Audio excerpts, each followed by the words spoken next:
3, 2, 1. We're going. All right.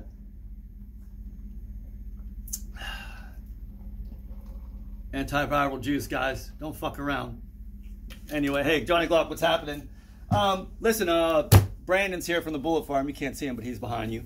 And he brought a gun in for me to diagnose because it's doing some peculiar things as far as locking the slide back. Now, I cannot stress now this is one of the things that people totally forget about.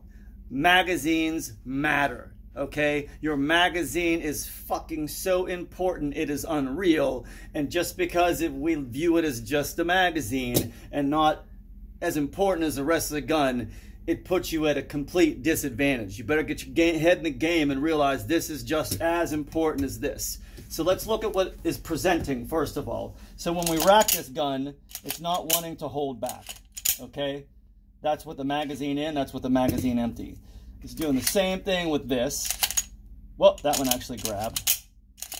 So this is showing, I know my hand was in front there, so for all you keyboard commandos today that are at home. So basically, first thing we're going to do is this. I'm going to run you through the whole diagnostics. I kind of can see what it is, but I'm going to run you through it. So the first thing we're going to look at is where the actual magazine is grabbing the catch. And as you can see, there is a little bit of fouling right there. It's taken down a little bit, but that's really nothing that is going to completely cause this. It's just not enough. With that said, I will probably take an X-Acto knife and clean this up so it has a better ledge. So that's first and foremost. You guys can see that. All right. Second, I'm going to knock the slide off here. I am going to take the magazine catch out and magazine catch out, and we are going to assess that. Now also, as you can see right here, this is where it is catching the mag. All right, right here there is fouling as well. It's just not super clean. I wouldn't want this in my gun. Okay, so that is another aspect of this. So we have two things we've looked at so far. All right, third is the slide catch. You have to make sure the spring on this is loose and functioning. You see, we have movement here, so it is not this, okay? That is clean. Sometimes your gun will get gummed up, and this gun will get gummed up, and this will be very slow, and you have to just make sure this part in between, we'll get it in the light here, this part in between here and here is clean, and between the side of the trigger shoe and the catch itself. And also you have to, you know, these pins have a lot to do with stuff. So if you have aftermarket pins, sometimes they're not machined, the finish isn't the best, so you're going to have the actual, let me grab one. See, we do all this shit impromptu here, so, you know, I gotta be grabbing stuff. You have to make sure this, I like to shoot videos that are relevant, so this is what's going on today. So you have to make sure the inside of this, here and here, don't have Mars and burrs and stuff like on it, because then what that's going to do is it is going to start to have drag issues when it seats itself inside the pin. Now I know a lot of people say, oh, you know, this is not fucking titanium, okay? This is TIN finished. That does not mean it is through titanium. There's two different things in between those two. So if you have an inferior alloy that is finished with tin, more than likely as soon as that tin wears off, you're going to run into some you know, issues with either the pin, not really the Glock, because this is very hard metal, but that's something else that you have to keep an eye on. Okay, very important. All right, so next, moving on here, we're going to actually look at the angle at which the cutaway in the slide is that actually grabs the catch. So do this is backwards, dude. Hang on. This way. This grabs it right there. So when we're looking at the catch, if this right here is angled or fouled very badly, like in an angle, which this one It's not, you know what I mean? It still has a decent right angle to it right there. And as long as this right here has a very defined right angle, which you can see it does, then we know it's not this bumping off that and passing it, okay? When it's supposed to lock back, it's not just hitting that and going back into battery, okay? So that's another aspect of it. So we've looked at 1, 2, the spring, the angles, all that stuff. Also, what we have to look at here is maybe your actual spring is worn out or not seated, okay? This doesn't seem to have, and what you can do is you kind of spin this in, or you can spin it on something, and you can see this does have a little whirl to it right there. So just because it has a little bit to it, guess what? We're not taking any chances. This is our protection, okay? This is our shield. We're going to switch it out. So hopefully I have one here. Usually I do. Usually I have 50 of them. Okay, so fresh spring here. We're going to install this back in here. And this is what we're doing. We're replacing all these parts just because they're here and we can, and that's what we should. This is called maintenance. Remember, you don't want your gun going down. And this is a prime example of what could happen. So now we're going to change the mag catch out. This is the old one here. Let me grab it. All right, so here's a mag catch, and let's look at the difference in between these two right there. Okay, so see that? And this is not an OEM one. I probably have one over there, but I just grabbed the first one I grabbed. See the difference right there? Huge difference. All right? That's completely important. So we have a new spring in there. We'll pop this bad boy through.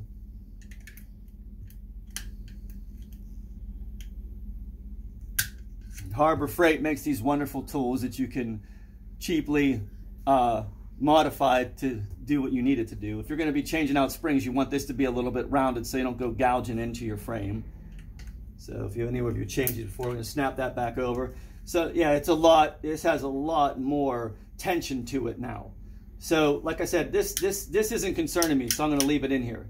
This needed change as well. So now we're going to do a comparative diagnosis. We've changed a few things out. Those are the two things we've changed, and we've looked at a bunch of different stuff. So we're going to put this back together, and we're going to check it again. And it's grabbing that time. Wow, it's actually grabbing. All right, so let's check the other mag. Grabbing there too. All right, so that pretty much fixed that part of it. However, you're going to continue because mags, like I said, matter. So what we're going to do is we're going to start to look at these magazines, because even though this is working now on the bench, I want to make damn sure when he leaves here that, you know, he came to me. All right, so it's my responsibility. This is where it gets back to accountability and responsibility. I need to make sure that he is leaving here with a absolutely functioning gun. So it would be highly irresponsible of me not to check these mags. So I'm taking a look at the followers. All right, the followers have, you know, minimal wear on them. You know what I mean? But when I push them down, they're not, the spring tension on these is just not where I want it to be. I mean, for me, this is just, it's very sluggish and slow right there. And that's really where it counts when it comes to kicking that catch up in the air to grab the slide. And especially this one. This one is just sluggish as hell. There's something going on with this even other than the spring. It's a feel thing. I've done this to hundreds and thousands. Yeah, probably over 1,000 some mags. So I'm trying to feel her. These, diagnostically, these need changed. And if you look at the style of these, you can see they are older mags. If you know anything about magazines, just the way the lip is right there. And not too much fouling of the shelf, but nonetheless, like I said, your mags feed the projectiles, feed the bullets, so you want them to be 100. So what we're going to do is we're going to strip these, and we're going to take a look at them and see what they look like inside.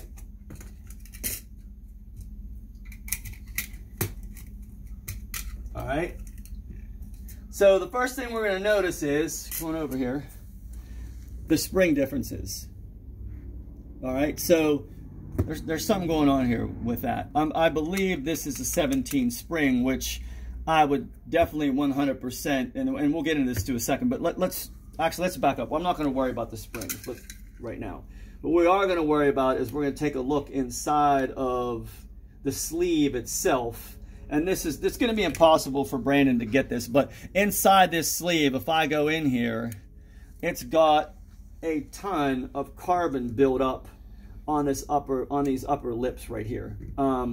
Almost like the same carbon the same mucked up that you're seeing here.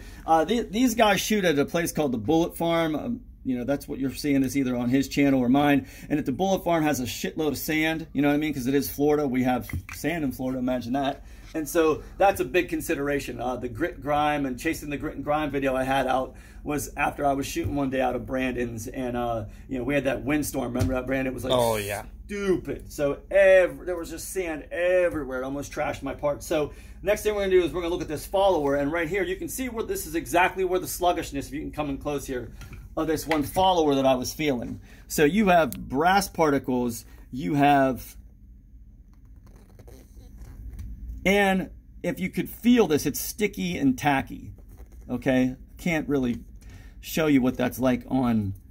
And now you could probably clean these and get away with it, but like I said, I don't fuck around with this kind of stuff. So when you say it's sticky and tacky, is it worse than a movie theater floor? It feels like the bathroom in a movie theater floor. When you go in and your feet are sticking. Not that I've ever felt that, but I could imagine what it feels like.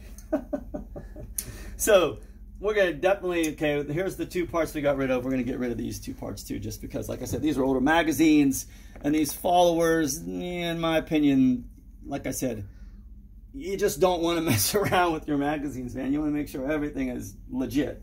So let me go find some followers. I think I have, make sure these are the right ones. All right, so got some brand new 9mm followers right here. You can see that there is a big difference in between these and those. All right. These are marked with the new numbers on there. These have the numbers are completely gone on these. These are old school. So new followers are still compatible with these magazines. Like I said, this is a 19 spring. This is a 17 spring. Regardless, I'm going to grab new springs. For you guys out there, this is a trick, man. Start running. Okay, so I'll show you the springs I run in my 17s. Okay.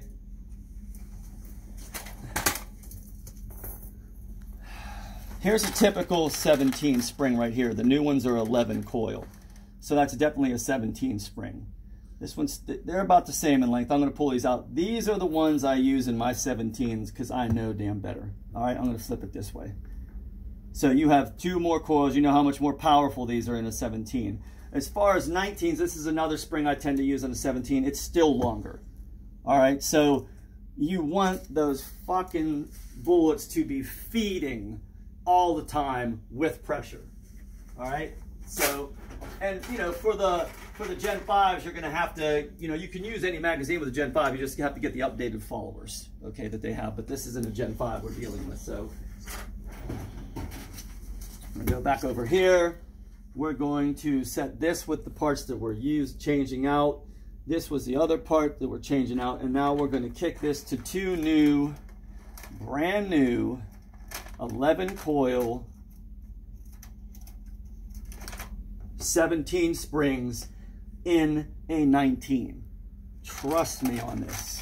This is exactly what you want to be doing if you're running and gunning, or if you're you know, defensive shooting. Even if you're not defensive shooting, this is just my humble opinion with all of the years of experience that I have with this sort of thing. So you can snap these on. They snap on pretty easily. Probably won't in this video, but nonetheless, there you go. That snaps on. That snaps in. The one thing I didn't do here, which I'm going, just for the video's sake, I'm going to have, after the video is done, I'm going to clean these, but what you're going to want to do is grab a, you can either use a, you know, your Glock cleaning tool, get some, I would say get some alcohol on it, just work quickly, you know what I mean? That's a solvent that's going to break this stuff down, or just some CLP or something. Get that thing up in there like a toilet brush, you know what I mean? I don't have one of those. ready. Give you a little demo. This is a little more bristly, but I'm just gonna go in here and I'm gonna, actually what I tend to do is chuck this up and run it on a low speed. Because like I said, man, you don't want to mess around with this, man. It's better to be gentle but firm. Firm but gentle, as they say. So I can put this on slow and I can just get this as a variable speed. And I can just clean all this out, man. I want anything that's gritty and grimy, and this will get the carbon deposits off and some of the shavings. But what you really want to do is get in there also, because along the line of this tube, you know, there's a lot of stuff that could be stalling the follower as well that I can see. So what I do is I tend to pour a little bit of alcohol on this, and then I just twist it up in there and just do it until it comes out clean. All right, so you guys got that. That's a couple tips for that. So over here. Organization is key. I got to keep my shit together, or else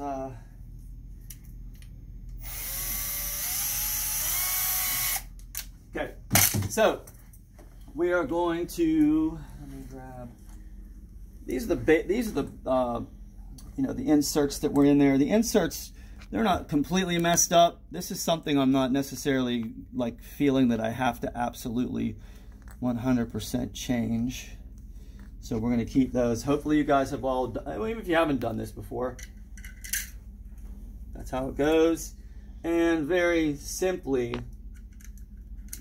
this is the process. You're going to hold that down like that, and then this is going to slide back on top. Now you got to make sure these click in without wanting to jump off. So that's one.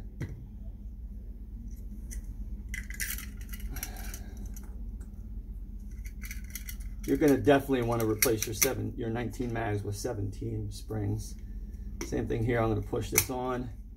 I want to make sure that we're locked in here, that this is not wanting to move whatsoever.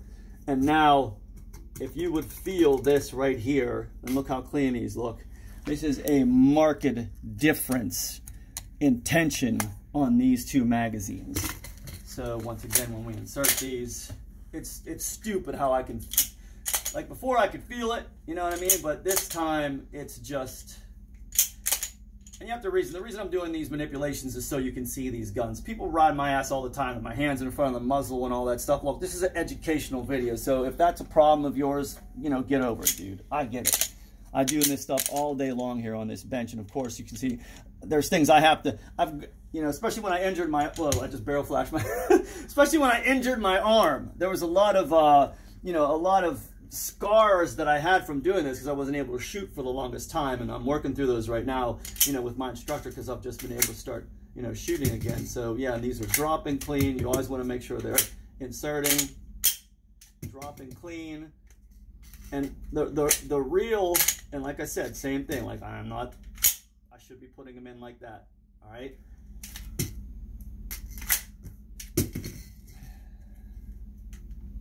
And I should have them up in the air. So, but like I said, there's a lot of things I do here, and this is for you guys too. When you are working with your weapons, because you don't do it as frequently as I do, you might want to adopt every one of those safety things that you know, that we just do on the range. You understand? It makes sense, and I'm having to do that now. And you learn once you get back out there again and start shooting, you're like, oh my God, what the hell? So, you know, you and your equipment are intimately tied. So, you know, the fact that you're having to, you know, do manipulations as if you would on the range is a big deal. Especially here when I'm pulling this trigger over and over and over and over again. I have to make sure this is returning to where it goes to. I'm getting a little winded. But anyway, this has been the video. These magazine, and if anything, like I just want to get the point across, your magazine, like this matters, that matters. Your magazines fucking matter. If it's a failure to feed, 99% of the time, it's the magazines. And like I said, I'm going to go over and I'm going to clean this up right here, the shelf that kind of holds these in, because that's an important aspect as well. So as always, keep your eye on your equipment, especially those of you that train a lot. I train a lot, Brandon trains a lot, all of us are out there always running and gunning. So if you're not doing that, oh, Glock's guns, you never have to clean them, blah, blah, blah. Don't get caught in that mind state. You know what I mean? Keep an eye on your stuff. You know, learn the replacement schedules for this stuff. You know, and all the springs in a Glock, it's 15,000 rounds. With the magazines, I believe it's 15. I think everything's rated for 15,000. So, and if you're using aftermarket stuff, then you have to you need to talk to them and say, hey, what are these springs rated for? How many rounds? What is an ISME flat coil spring rated for? What is a Wolf WC Wolf spring company striker spring rated for? You need to know these things. You need to know your maintenance schedules. It is very, very important. So here's all the things we replaced with this. It's a big fucking deal, just so you can see that. I'd like to thank Brandon for filming this from the Bullet Farm and for giving us this opportunity and bringing us this gun to work on so you all can be safe and healthy and happy and all that kind of stuff. So that's about it, man. I haven't done a video in a really long time, so when I saw this, when he brought this in, I just freaking jumped on it, and I thought it didn't think it was very important. It is very important. So Johnny Glock, I hope you guys are quarantining well through this whole thing and staying happy and healthy, and your kids aren't driving you too crazy. But hopefully for all my subscribers, this will give you a little something to chew on. Take it all apart. Even if you think you don't need it, take a look at it. It helps to, you know, it helps the repetition of learning how to actually do this stuff is a big deal as well. So with that said, like I said, you can always call me 941-376-4383. The website is www.johnnyglocks.com. And guys, look, man, it's a crazy time right now. We're busy as hell here. So if you have questions that you even think might be answered on the website, check the website before you text me or shoot me an email concerning something that potentially could be on the website. I would appreciate that. I love talking to you guys, but sometimes it just gets redundant and I'm just like, so with that said, you guys be happy and healthy, and we'll check you later.